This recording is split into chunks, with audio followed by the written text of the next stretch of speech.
하나님 말씀 나홈스 1장입니다.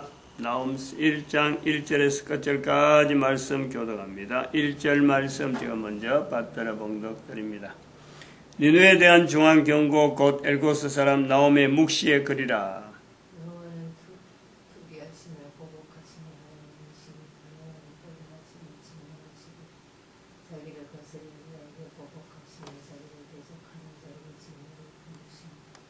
같이 읽습니다. 볼지어다 아름다운 소식을 보하고 화평을 전하는 자의 발이 산이 있도다. 유다야 내 절기를 지키고 내 서원을 갚을지어다. 악인이 진멸되었으니 그가 다시는 내 가운데로 통행하지 아니하려다. 아멘. 악인이 진멸되었다. 악인이 진멸된 것, 그리고 또 9절에 그가 온전히 멸하시리니 재난이 다시 일어나지 않는다. 재난이 다시 일어나지 않는다. 악인이 진멸되었으니 그가 다시는 내 가운데로 통행하지 않는다. 다시는. 그리고 그 12절에도 보니까 반드시 멸절을 당하리니 그가 없어지리라. 다시는 너를 괴롭게 하지 않는다. 얼마나 참 어떻게 보면은 우리에게 평안이 있어라 하는 것은 긍정적인 표현이죠. 평안이 있어라, 안녕해라, 건강해라. 그러나 아프지 말라. 또 참 나쁜 일 당하지 말라. 부정적이면서도 우리에게 참 힘이 되어지는 어떤 언어단 말이죠. 바로 그런 것이 악인이 진멸되었다. 그가 다시는 너를 괴롭게 하지 아니한다. 9절에 있는 말씀대로 다시는 재난이 다시 일어나지 않는다. 인간들이 이걸 싫어하는 사람이 없잖아요. 모든 인간들이 이걸 다 바란단 말이에요. 그런데 이 바라는 시작이 이렇게 되어지는 것이 가만히 있는다고 해서 절대 일어나지 않거든. 뭔가는 해야 되는데 다른 사람이 해주길 바라는 것은 절대요. 이거는 자기에게 일어나지 않아요.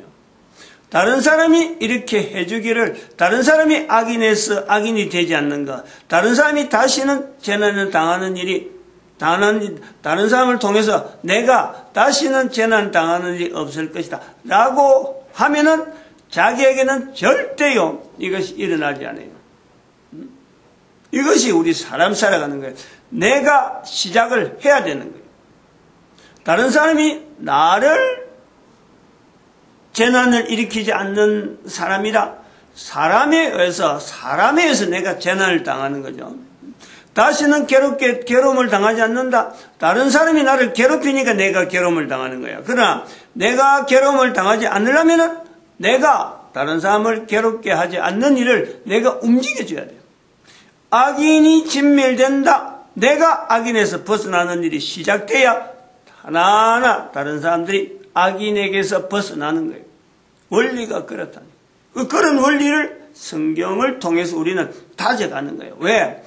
성경에 있는 이 내용이 나홈스 1장 15절 1장 전체가 이제 기록된 것이 아니고 성경의 창세기부터 계속 되어지는 중에 이스라엘이 적어도 2000년의 훈련을 받아오는 중에 이 글로서 남겨져 있는 거예요.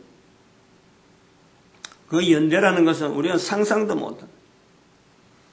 우리가 앞으로 1000년 내다보고 지금부터 가보자 하는 거 생각하면 1000년이 아득한데 이스라엘 백성들이 이 말 한마디를 남기기 위해서 2000년을 보낸 거예요.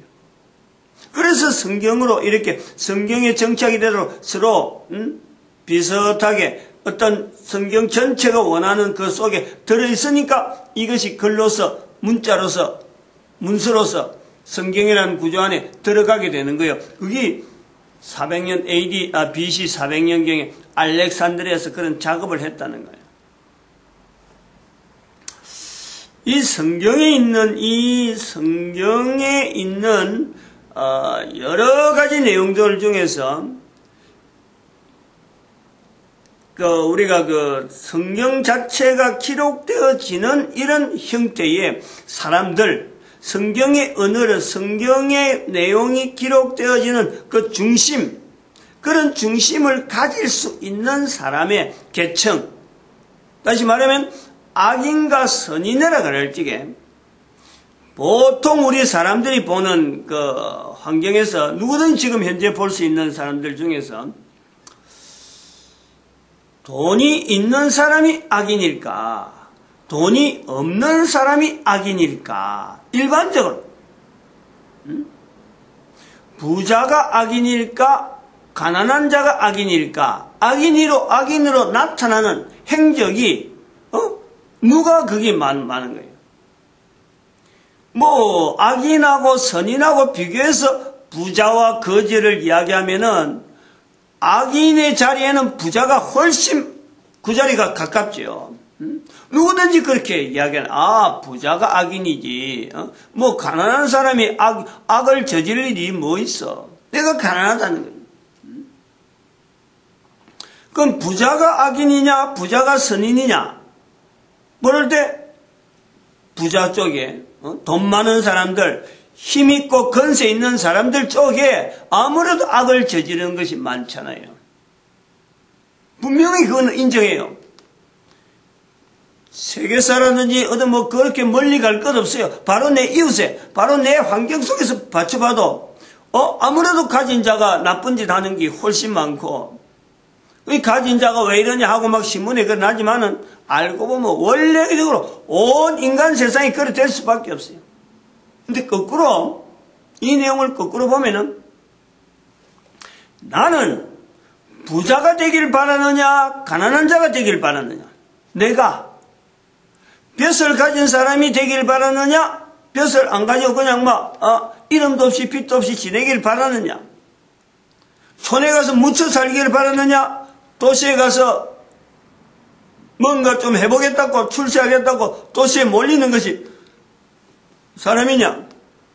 서울이, 왜 한 도시에 있는 서울이 지금 우리 인구의 거의 5분의 1이 되는 사람들이 서울에 다 몰려 있다니까. 5분의 1이 넘어요. 1000만이 넘어요, 서울이. 우리나라 지금 인구가 5천만이라 하는 정도로 두고 있는데 5천만 인구 중에서 서울에 1000만이 넘는다니까. 시골이 텅텅 비어요. 농사 짓는 사람이 없어요.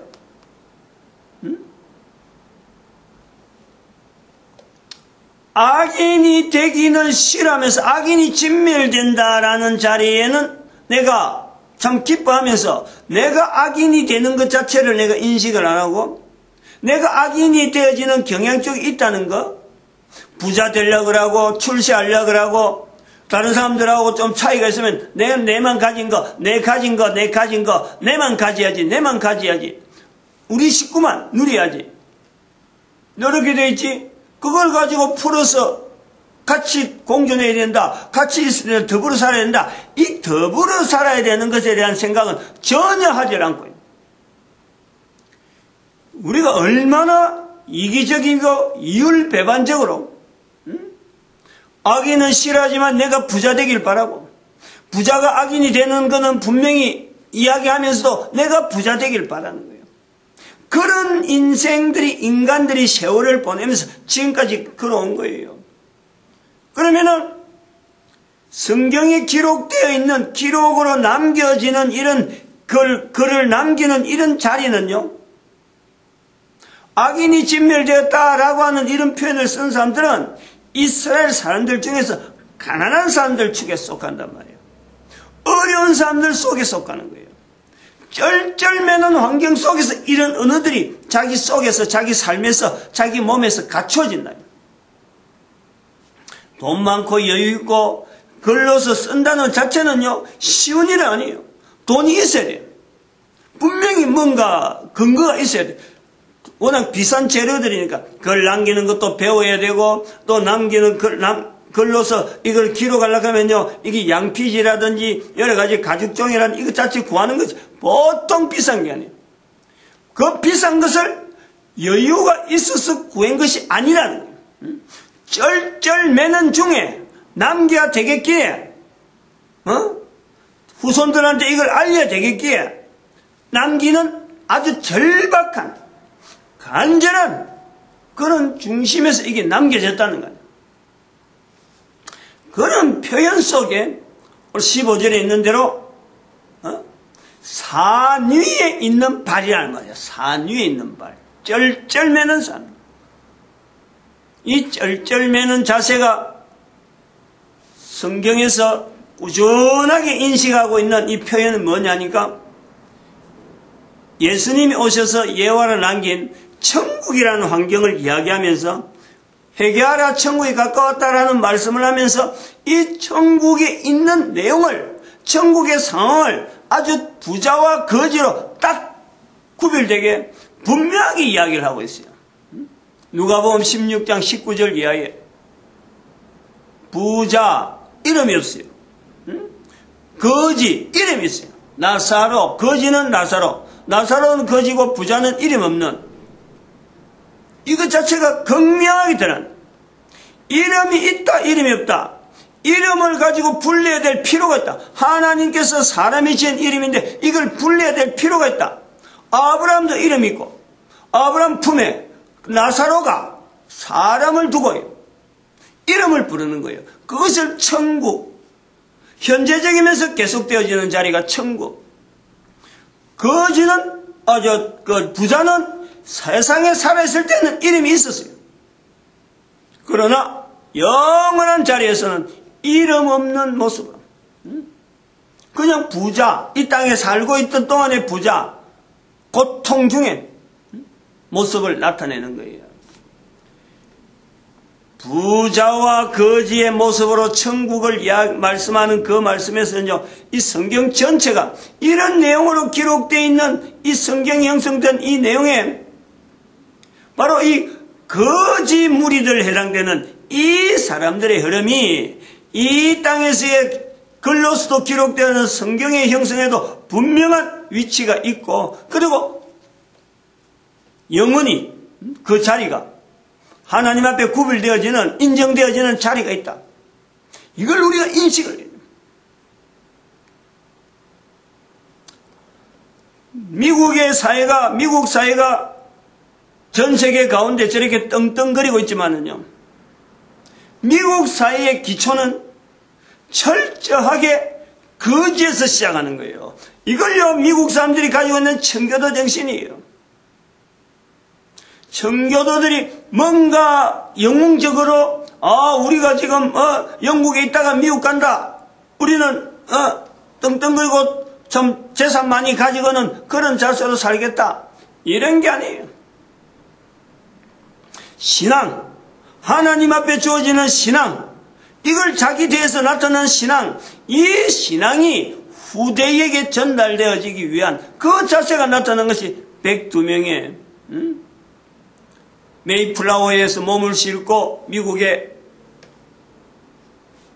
보스턴시에서 가까운 보스턴 지역에 있는 그 항구에 도착한 거예요. 내가 분명히 그 이름은 내가 지금 그렇게 쉽게 기억되는 거는 플리머스인가, 아마 그렇게 폴리머스인가 이래가는 영국의 폴리머스행에서 떠나서 미국에 도착한 그 지역을 영국하고 연결하고 폴리머스다 이렇게 이름을 같은 이름으로 명명했다는 것은 내가 기억이 남는데, 정확한 이름은 제가 잘 몰라요. 항구라 그래요. 그게 보스턴시하고 보스턴시 안에 들어간다니까. 보스턴의 마라톤이 유명한 것을 우리가 잘 알잖아요. 거기도 송기정 씨인가 또 그 우리나라가 보스턴 했는데 그 시에서 4등 했는가, 아마 그런 역대 계속해서 마라톤 대회가 지금도 있어요. 지금도 이 보스턴이라 그걸 기념하는 거죠. 그게 그 시가 아주 미국 사회에 아주 상징하는 의미가, 보스턴 그러면 미국 사회에서 의미하는 것은 바로 보스턴의 이 시를 통해서 미국 전체 정체성을 늘 비춰주고 있는 거예요. 우리가 이래 살아도 되는 건가 비춰주는 거예요.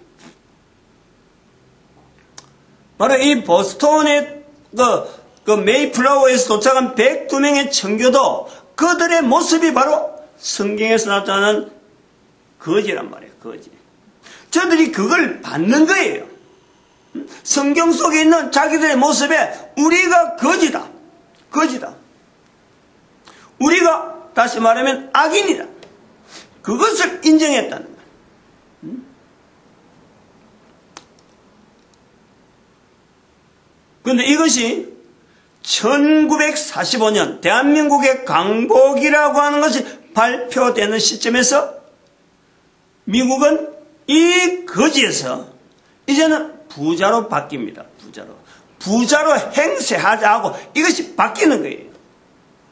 뭐 한 사람이 들어서 그렇게 바뀌는 거 아니잖아요. 그 전체 사회가 어떤 여론을 주도하고 전반적인 세계 전체를 내다보고 하면서 이 경제를 살리고 국가가 번영하려고 하면은 어떤 정책이 좋겠다. 그때부터 소비가 미덕이다라고 나오는 거예요. 미국 사회가 소비가 미덕이라 하는 내용으로서 소비 자체를 부추가는 거예요. 소비를 많이 시키면서 생산을, 그러니까 국내에서 소비하는 그 내용을 소비를 많이 일으키면서 생산 자체를 일으키는 그거하고 같이 하는, 그래서 소비가 미덕이란 말이 1945년부터 나오는 거예요.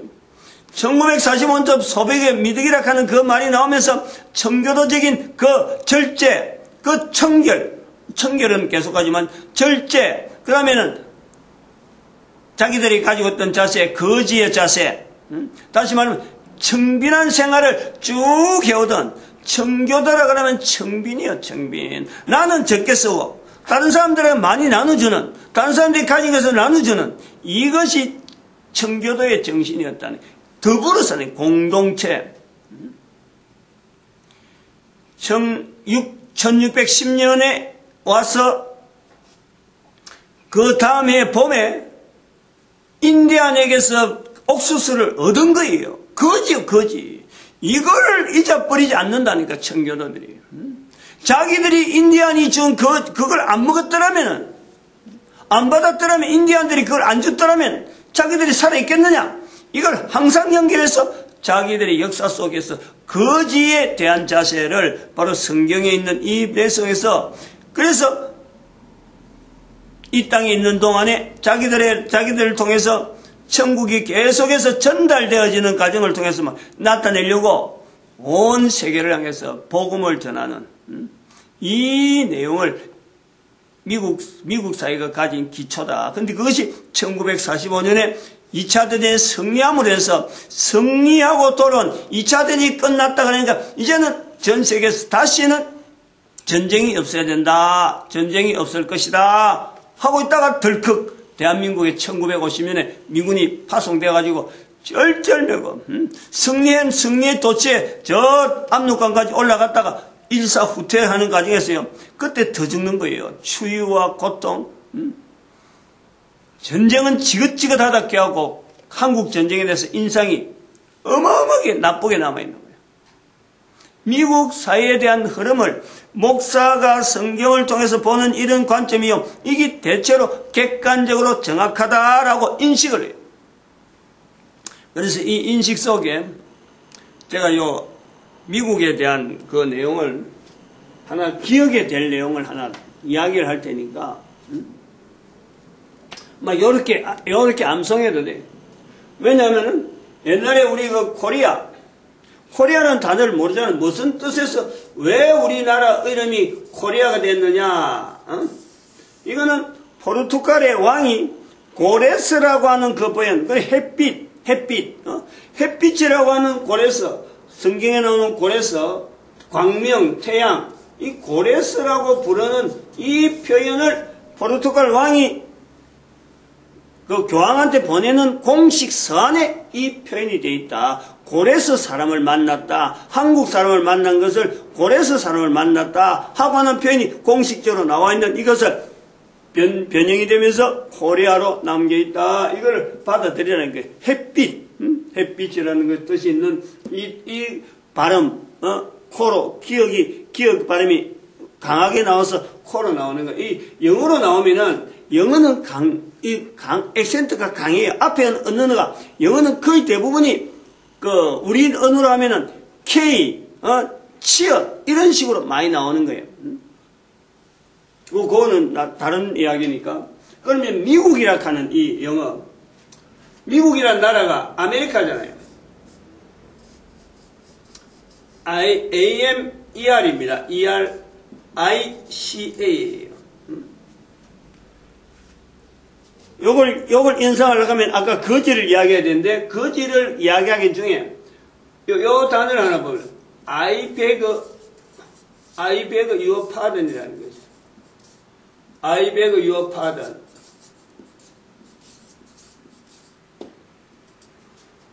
이 말은 뭐냐면, beg라는 것이 빌다 이런 거 아니에요. 빌다. 거지가 꼬달라 할 때 그때도 빌다라는 거, 거지적인 그런 표현이 있는 거. I beg your pardon이라는 게 뭐냐면은, 이 당신의 자비, 당신의 어떤 은혜, 이 pardon이라는 그런 뜻이, 용서해달라, 용서라는 거. 이 pardon이 I beg your pardon이라는 말은, 다른 말로 하면은, 한 번 더 이야기해 주세요. 한 번 더.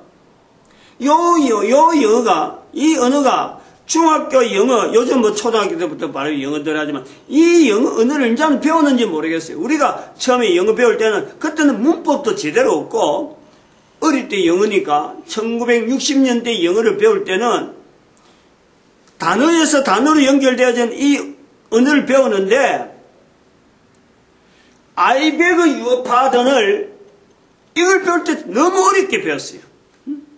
도대체 이거는 I beg your pardon에 아니 다시 한번 말씀해 달라.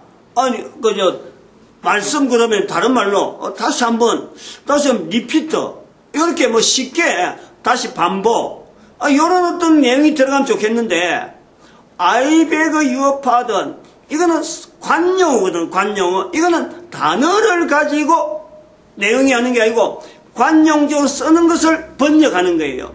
그러니까 이 내용이 너무 어려웠어. 그러니까 뭐 학교 공부를 이렇게 하면서 이게 그렇게 시험에 나올 수 있는 그런 문제는 아닌데 이 대한 이 질문을요 반드시 시험에 한 번씩 꼭꼭 확인을 시키는 거예요. 이 말의 뜻이 뭐냐? 단어장 가지고 찾아보면 아무것도 여기는 어느 내용도 다시 한번 말씀해달라 하는 이 내용이 나올 수가 없어. 이 내용 I beg your pardon이라는 이 내용이 성경에서 나오는 언어라는 것 자체를 전혀 모르고 있는 거예요. 성경에서 바로 하나님 앞에서 이 이스라엘 백성들이 주의 말씀을 내가 듣겠나이다. 다시 한번 이 종에게 이야기해 주세요. 하는 선지자적인 이런 표현이 성경에 그냥 너전에 있는 거지. 아주 막 그냥 깔려 있는 거예요. 이럴 때에 I beg your pardon이라는 것이 성경에서 나왔다라고 연결하면은 다시 한번 이야기해 주세요 하는 이 내용을 알아듣는다는 거예요. 그러면은 저거하고 연결하려는 거예요. 시간이 지났는데 요 beg를 이쪽으로 해야 돼. 이렇게 내일 합시다. 시간이 이렇게 오래 오늘 끝내려고 했는데 기도드립니다. 할렐루야. 함께 하심에 감사합니다.